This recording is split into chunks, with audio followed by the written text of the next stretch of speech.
Alors, Ça, c'est le fameux Oxygène. Ah oui, de Jean-Michel Jarre. Jean-Michel Jarre, oui. Pourquoi Oxygène? Vous allez tout comprendre. Exactement. Écoutez attentivement, le 15 novembre prochain aura lieu la journée mondiale de la BPCO.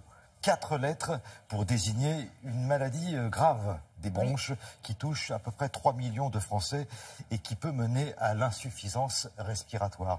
Bonjour Brigitte. Alors comment est-ce qu'on peut définir ces BPCO? Eh bien c'est la bronchopneumopathie chronique obstructive et comme son nom l'indique, eh bien c'est une maladie qui va obstruer les bronches, qui au fur et à mesure donc vont se boucher, qui vont empêcher le passage de l'air. Alors au stade débutant de la maladie, les patients vont être essoufflés à l'effort, par exemple quand ils montent un escalier. Et puis, quand la maladie s'aggrave, ils vont être essoufflés même sans rien faire, sans faire d'effort. Et à ce stade, effectivement, et d'où le clin d'œil à Jean-Michel Jarre, ils vont avoir besoin d'un apport en oxygène pour pouvoir respirer convenablement.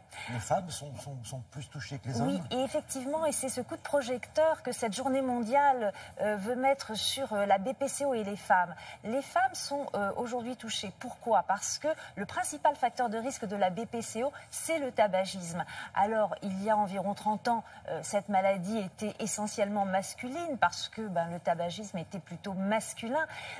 Et dans les années, depuis les années 70-80, les femmes se sont mises à fumer. Elles se sont mises à fumer d'ailleurs de plus en plus jeunes.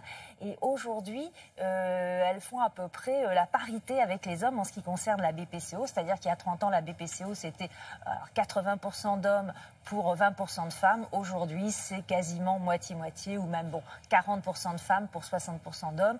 Avant, c'était une maladie de l'homme après 60 ans. Aujourd'hui, c'est une maladie qu'on détecte chez les femmes, même entre 35 et 40 ans, parce que les femmes sont plus vulnérables que les hommes par rapport au tabac. Donc, elles vont être touchées par cette maladie plus rapidement que les hommes. Et il y a pas mal de petites différences entre la BPCO chez l'homme et la BPCO chez la femme, ce qui fait que ça peut poser des problèmes, notamment en termes de diagnostic de cette maladie chez les femmes. On regarde.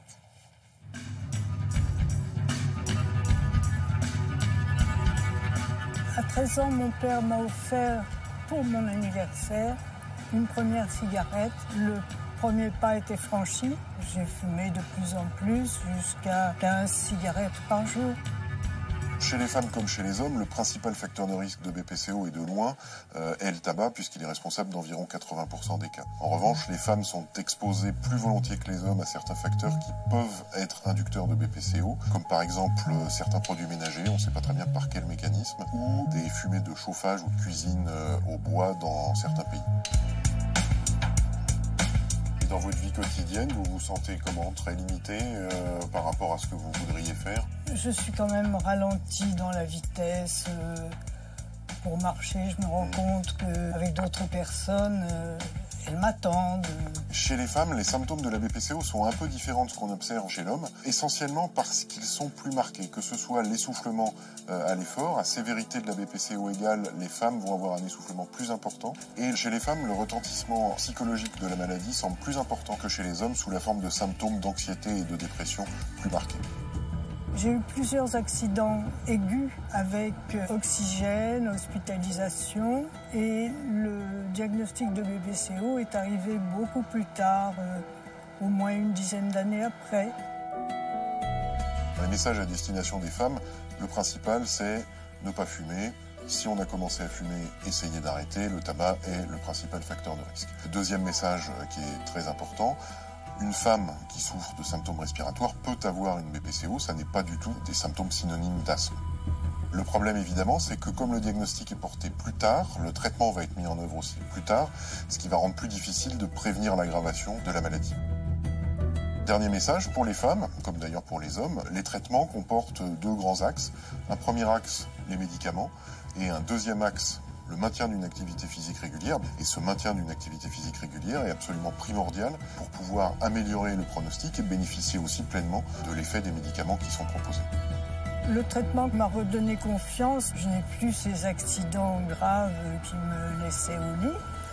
Et ça me permet de vivre à peu près normalement. J'ai des petits-enfants, je m'en occupe. La vie quotidienne est redevenue possible et agréable. C'est intéressant ce témoignage. Oui. Quand on va préciser que 4 à 5 cigarettes, déjà ça suffit pour être victime de cette bronchopneumopathie. Une étude a montré que chez les femmes, le fait de fumer entre 5 et 10 cigarettes par jour était déjà un facteur de risque de BPCO. Voilà, le mois sans tabac a commencé hier, donc message évident, arrêtez de fumer et attention vraiment particulièrement aux femmes vis-à-vis de cette maladie. Voilà, donc je dis, si vous essayez, bravo, et si vous y arrivez, formidable. Voilà, tentez le coup, vous allez voir, ça, Mais oui. Les résultats sont plutôt sympas. Merci beaucoup, je vous dis à plus tard, Brigitte.